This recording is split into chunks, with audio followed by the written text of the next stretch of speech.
Manipur Chief Minister na Assam ki Cachar da eshing ichauna sokhallaba mafam singda Makha tana mateng pangnaba pirakpa Potlamshing ngasi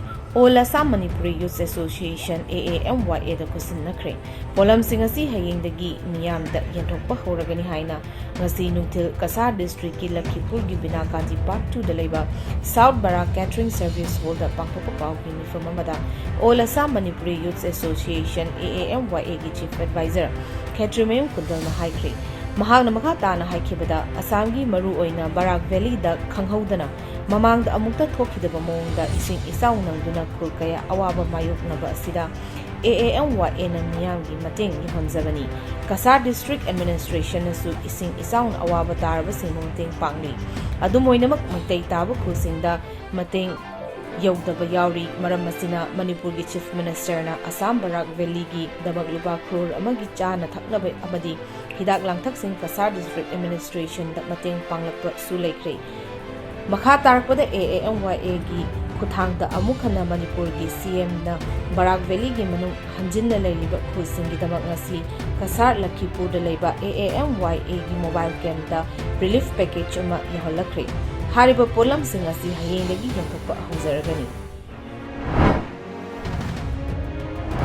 Khangallaba Moregi imung tara mapalda Pradhan Mantri Ujwala Yojana 2 scheme gi makhada MS Haukip gas service Morena lemna gas cylinder amadi stop sing asi yenthokre More Ward number 8 Ngamkhai village da pangthokiba thoromaduda TAN Hills Horticulture and Social Conservation gi minister Ledpau Haukip da beneficiary singda LPG cylinder amasung stop sing khutshinarakhre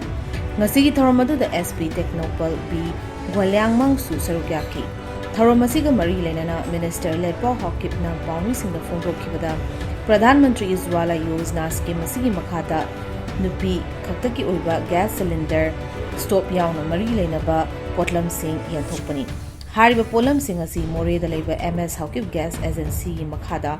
mioi 18 gi imung singda phanganba hori loinana makha tana gas leijadaba nupi singda Aadhaar card amadi mobile phone number sing link laina handuna OTP thaduna phanganba ngami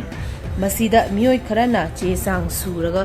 Tharabasu gas fangde hariba sing adu Aadhaar card amadi phone link tawdrabadi company dagi OTP number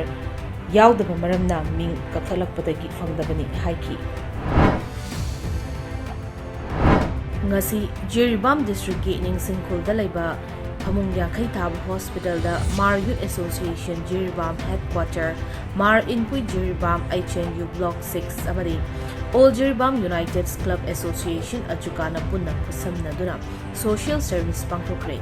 Ajuka gi Vice President M. Prem Chandra Singh Nahai Chahi gi oina Mar Youth Association Jiribam Headquarter All Jiribam United Club Association Ajuka amadi atai luchingba sing yauna Jiribam gi maru oiliba hospital asida social service tawjabani maru oina Jiribam da leiba tongan ba CSO sing amadi Ajuka nasu administration na ngamdaba thabak thoram kayada hospital asigi damak pakhatuna lakhi